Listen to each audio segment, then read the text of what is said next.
அம்மா அப்பா அங்காடியிலேருந்து உங்கள் அன்பு தோழி சுகன்யா ஜெகதீசன் பேசுகிறேங்க. இன்றைக்கி நம்ம சுவையான முட்டை பொரியல் செய்வது எப்படின்னு பார்ப்போம். எல்லோரும் வெங்காயத்தில் மட்டும்தான் முட்டை பொரியல் செய்வாங்க. இன்றைக்கி நம்ம பீன்ஸ் மூலயமா எப்படி முட்டை பொரியல் செய்கிறது எப்படின்னு பார்க்கலாம். வீடியோக்குள்ளே வாங்க போகலாம். நல்லா பீன்ஸை கழுவி இப்படி எடுத்துக்கோங்க. எடுத்துக்கிட்டு கொஞ்சம் குட்டி குட்டியாக நறுக்கிக்கோங்க. சின்ன சின்ன பால் சைஸாக நல்லா குட்டி குட்டியாக நறுக்குனீங்கன்னா தான் அது ஈவனாக வேகிறதுக்கு நல்லாயிருக்கும். இப்பொழுது ஒரு கடாயை அடுப்பில் வச்சுக்கோங்க.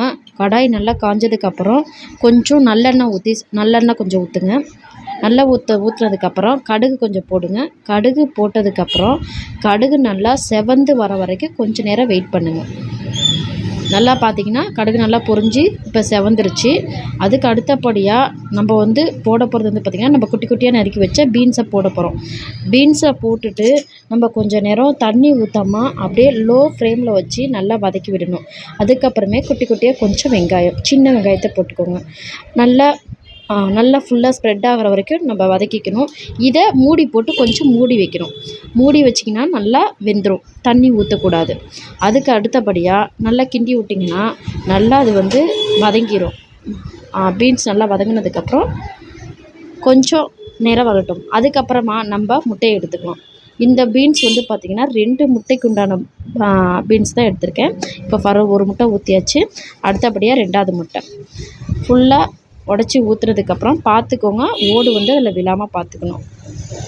போட்டதுக்கப்புறம் நல்லா கிண்டி விடுங்க. அதாவது அடி பிடிக்காத அளவுக்கு நல்லா ஃப்ரை பண்ணிங்கன்னா கொஞ்சம் அதெல்லாம் நல்லா அந்த முட்டையோட மஞ்சக்கறியெல்லாம் சேர்ந்து பீன்ஸ் அதில் நல்லா ஸ்ப்ரெட் ஆயிரும். நல்லா ஃபுல்லாக வதக்கிக்கோங்க. வதக்கிட்டிங்கன்னா ரொம்ப டேஸ்டியாக இருக்கும். பார்க்கும்போதே உங்களுக்கு பார்த்திங்கன்னா நாக்கில் எச்சி ஊறும். இப்போயே எடுத்து சாப்பிட்லாமாங்கிற மாதிரி இருக்கும். நல்லா ஃபுல்லாக கிண்டி விட்டுட்டே இருங்க. ஏன்னா அடி பிடிச்சிரும். நீங்கள் கிண்டுறதை நிப்பாட்டினீங்கன்னா அடி பிடிக்க ஆரம்பிச்சிடும். இப்போ நமக்கு பார்த்திங்கன்னா சுவையான முட்டை பொரியல் ரெடியாக இருக்குங்க. குழந்தைங்க சாப்பிட மாட்டேங்கிறாங்க, காய்கறிகள் எடுத்துக்க மாட்டேங்கிறாங்கன்னு ஃபீல் பண்ணுற தாய்மார்களுக்கு இது ஒரு சரியான டிப்ஸாக இருக்குங்க. முட்டை பொதுவாகவே எல்லா குழந்தைங்களும் சாப்பிடுவாங்க. நீங்கள் முட்டையோடு சேர்த்து இந்த காய்களையும் சேர்த்து கொடுத்தீங்கன்னா ரொம்ப விரும்பி சாப்பிடுவாங்க. முட்டையில் பார்த்திங்கன்னா ப்ரோட்டீன் இருக்குது. பீன்ஸில் பார்த்திங்கன்னா நியூட்ரிஷன் அப்படியே இருக்கும்.